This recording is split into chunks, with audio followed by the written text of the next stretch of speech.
Hey, how's it going there, folks? Welcome back here to a Wednesday. It is the Earthmaster here. Live stream is up and running. Here we are with an update, May 22nd, 2024. It's about 11:24 a.m. here, California time. Latest activity here on the map. Let's check the Earthquake 3D globe, see what we got. Looks like a 1.4 to Alaska. There has been more quakes than that. Looks like the quake measurement got turned down.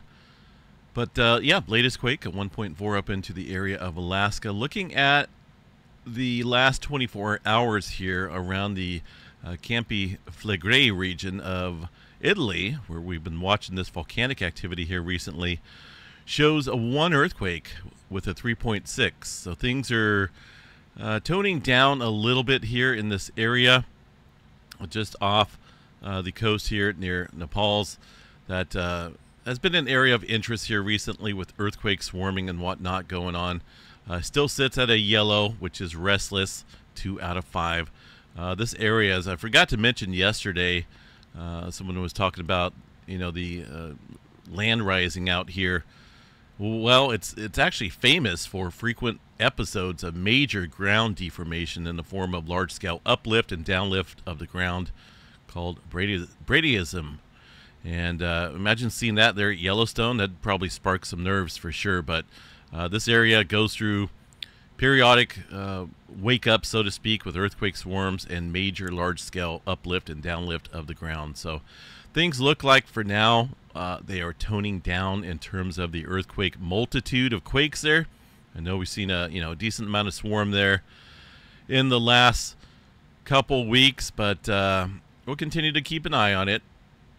An area of interest, obviously. One day this volcano will erupt, and it will be a powerful eruption, no doubt, very eruptive. But for now, things are just relatively stable there across that volcano. But I can't really say completely stable, but in terms of background levels, there's nothing really super heightened at all. Hawaii's still seeing some movement out here in the last 24 hours. Couple 3 stirring up down there into the deeper areas of the Pahala region. Nothing showing up here on the map from USGS at the Kilauea volcano, but I do want to double check that for verification purposes here, see what we have. The volcano still sits at a yellow and advisory there from the USGS. Not a whole lot of earthquake activity showing up here on the map. Let's check the ground deformation data here, which does show, as expected, a gradual rise here in the last day, it looks like, which puts it on schedule in terms of the typical stair-stepping inflation-deflation event that we've seen here throughout the last few months and literally the last couple years. We are at the highest level. Notice this return here of inflation.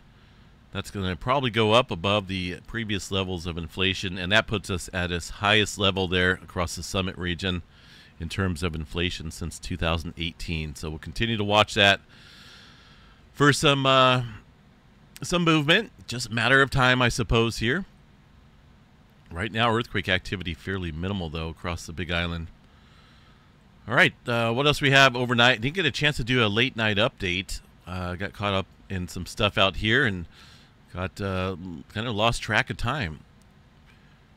And then the live stream went down this morning, so I don't know, a little weird. A couple 4s out here across the Peru area. A little bit of swarming going on here at the shallow levels here of the Colombian Trench. Got a 4.4 and a couple other earthquakes there late last night and this morning. Keeping an eye on this region here. This area has been seeing a little bit of quake activity here in the last 30 days. If we look at the 30-day map, got a trail of deeper earthquakes here into this subduction zone level. So we'll continue to keep an eye on that region there of the South America area. Let's see what else we got here on the globe. Some deeper quakes again further down along the Peru-Chile Trench. It's just been quite active here in the last few days, couple weeks of deeper movement. The Atlantic Ocean, pretty quiet. We'll check out Iceland here in a little bit. Looks like things are stirring up out there. Mediterranean region, handful of earthquakes, including a 4-pointer way up north. Let's see where that's at. Back out of here a little bit. I don't need 2 weeks of data. I want to go last 24. Looks like that 4-pointer coming into Romania. Been a little bit since we've seen any earthquake activity up there. We have seen swarms here in the past. I think it's a few months ago. A decent amount of swarming up there, but looks like a 4.1 there in the last 24 hours. And again, this area just off the Nepal's region, only seeing one earthquake listed up here on the map, unlike what we had seen here previously in the past few weeks of decent earthquake swarming.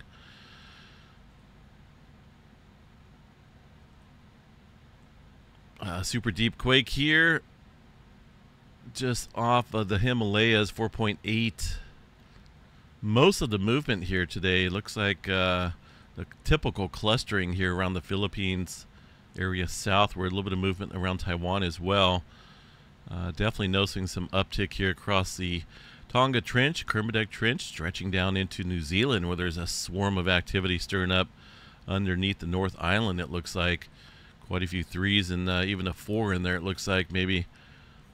So let's go check out the New Zealand quake activity here from the GeoNet servers and see what's going on. Double check, make sure everything's recording. Yes, we are.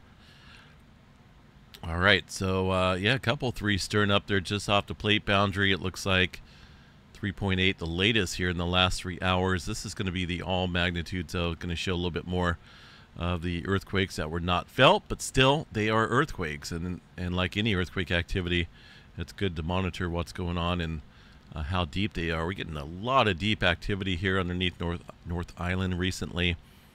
A little concerning because something's stirring up out there, it looks like, and of course the Hikarangi subduction zone sits just offshore of the North Island East Coast area, and there's a kind of an odd earthquake there. Little surface quake that would put it roughly probably just out here, maybe just prior to the subduction zone level. The Hikarangi sits right about here and extends down off the north or the South Island tip right here. This area very capable. I think they did a scenario of a 9-pointer out here, so it's been a little while. Stress, I'm sure, is quite high. Got to watch any subduction zone there for any potential large-scale movement when we're starting to see a lot of deep activity, and that's what's been occurring out here across the North Island here recently, underneath the North Island, I should say. So we'll continue to keep an eye on that. 3.9 as well in the last 4 hours. That earthquake looks like it was felt broadly across the area, with over 3,000 reports coming in there, mainly around the Wellington area. Not for sure who felt that very strongly down in South Island, but yeah, it was felt up here, mainly around North Island region. Check out the earthquake drums here, and I'm sure we'll see some of those 3s that are popping up across the area. There they are. Some of the deeper ones, though, will show up something like this. Kind of scattered, not quite as distinct as the surface quakes there, but definitely have some movement going on there across the New Zealand area. And of course, it can be quiet for a few years and then things really get rocking and rolling down there, so we'll definitely have to keep an eye on that area. There's a 4.4 this morning, pretty deep there into the Kermadec Trench, about 5 o'clock my time, it looks like. Super deep. Is that the which one is that? That's 560 kilometers deep.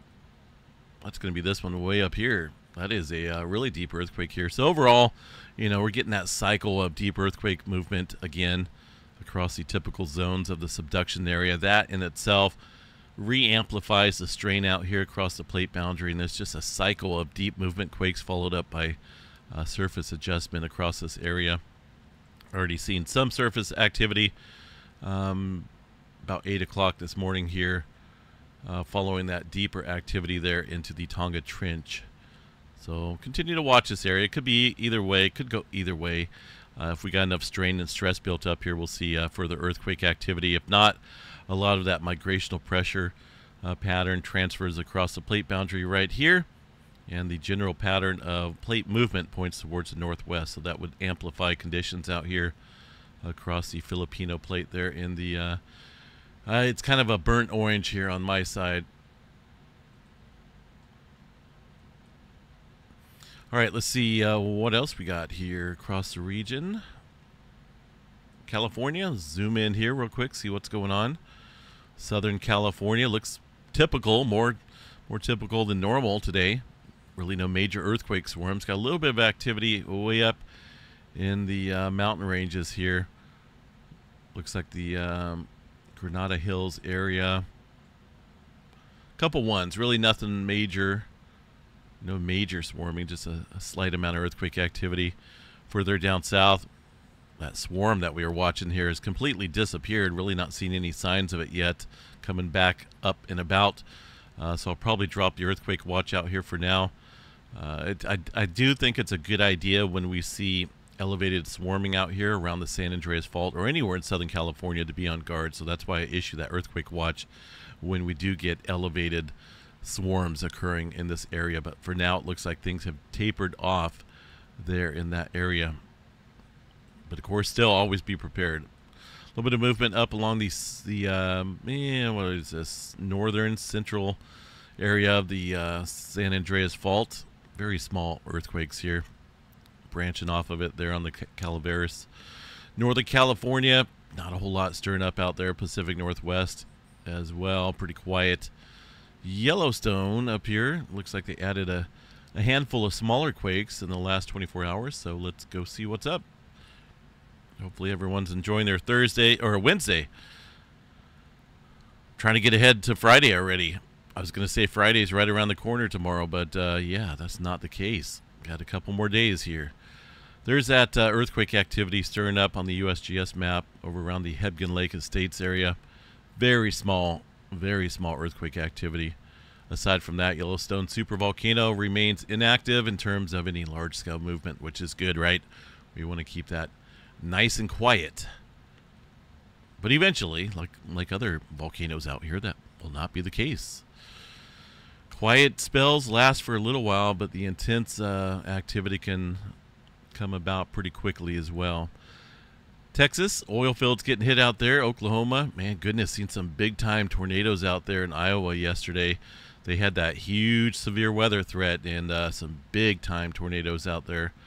I was watching Reed Timmer's stream here on YouTube, and they caught quite a bit of tornadic activity. Some awesome video coming in from some other chasers out there. You know, the video is one thing, but also at the same time, property and loss of life was unfortunately seen as well. So thoughts going out to the folks there that were affected from the tornado activity yesterday. We'll check out the thunderstorm activity here in just a little bit as far as the forecast goes for today. Kentucky 2.7, 2 o'clock this morning. New Madrid seismic zone, pretty quiet. Nothing going on here across the eastern portion of the country for now. And Alaska. Alaska is just Alaska. I would love to get up there this time of year. Seen a couple of pictures showing the still light out at midnight. That's pretty cool. I was up there in the wintertime, so I got to experience the sun coming up around 10 o'clock, 11 o'clock in the morning, and then setting about, I don't know, 1 o'clock in the afternoon or so. It was pretty neat to see, but I would love to see the midnight sun, so to speak. One of these days I'll get back up there. Absolutely love Alaska. Beautiful wilderness up there. It's serene for sure. All right, the Atlantic Ocean. Now, we did see some movement up north here and also on the Earthquake 3D globe. So let's see what's happening there in Iceland, because I'm sure things are getting close. We're getting close here to eruptive activity. Noticing a broad scale area here in the last 24 hours of earthquake activity stretching across the rift zones here. That looks like it has amplified areas around the Grindavik area, Hagafell, the crater region up here in terms of earthquake movement. So let's check out some visuals here, see what's going on from the Live from Iceland site. See if we got any visual eruptive activity, which it doesn't look like it. Things look calm for now, but underneath the surface, you know, there's obviously quite a bit of inflation going on here, but no signs of an eruption yet. Let's check out the latest information statement here, see if they put one out. Doesn't look like they did. This was from yesterday. Just kind of chatting about the magma accumulation underneath the area and how things are getting to a an elevated level here.